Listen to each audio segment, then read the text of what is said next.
অবস্থা কেন বিজেপি সরকার জবাব চাই, জবাব দাও। জবাব চাই, জবাব দাও। জাতীয় সড়কের বেহাল অবস্থা কেন বিজেপি সরকার জবাব চাই, জবাব দাও। জবাব চাই, জবাব দাও। অবিলম্বে জাতীয় সড়ক মেরামত করতে হবে। করতে হবে, করতে হবে।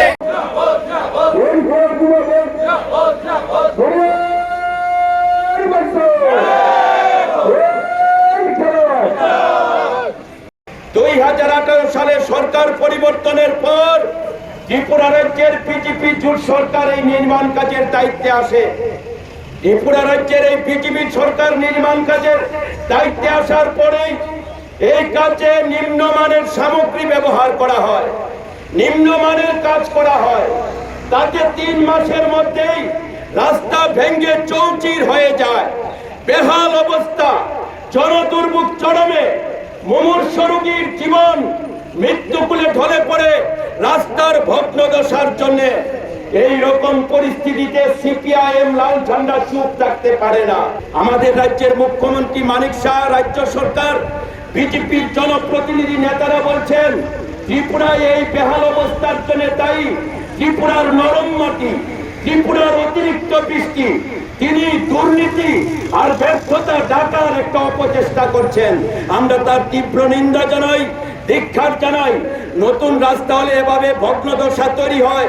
ভারতবর্ষ পৃথিবীর বিভিন্ন জায়গায় বড় বড় নতুন রাস্তা হচ্ছে, এমন ভগ্নদশা হয় না। ওখানেও অতিরিক্ত বৃষ্টি হয়, ভগ্নদশা হয় না। আসল কথা হচ্ছে কোটি কোটি টাকা কাটমানি। বড় বড় জনপ্রতিনিধি, নেতা, মন্ত্রী ধাপে ধাপে কাটমানি নিয়ে কেন্দ্রীয় সংস্থাগুলিকে চাপে রেখে এই নির্মাণ কাজের ঠিকাদারদেরকে সর্বনাশ করেছে। তাতে নিম্নমানের কাজ হয়েছে। মুখ্যমন্ত্রী যখন এই কথা বলছেন, মুখ্যমন্ত্রীর পূর্ত দপ্তরের সচিব কিরণ গিত্তে বলেছেন না কাজ নিম্নমানের হয়েছে, আমি নিজে প্রত্যক্ষদর্শী। তাই এই নির্মাণ সংস্থার কাছ থেকে জোর করে আদায় করে কাজ করা হবে। কতটুকু হবে আমরা জানি না। শোনো শোনো ভোজন রসিক, শোনো মন দিয়া, ঝাঁঝের স্বাদে রান্না করো লং তরাই দিয়া।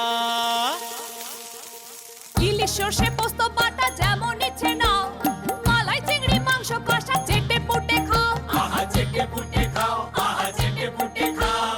লং তরাই কাচ্চি ঘানির সর্ষে তেলে টেস্ট, যে খাবে সেই বলবে লং তরাই বেশ।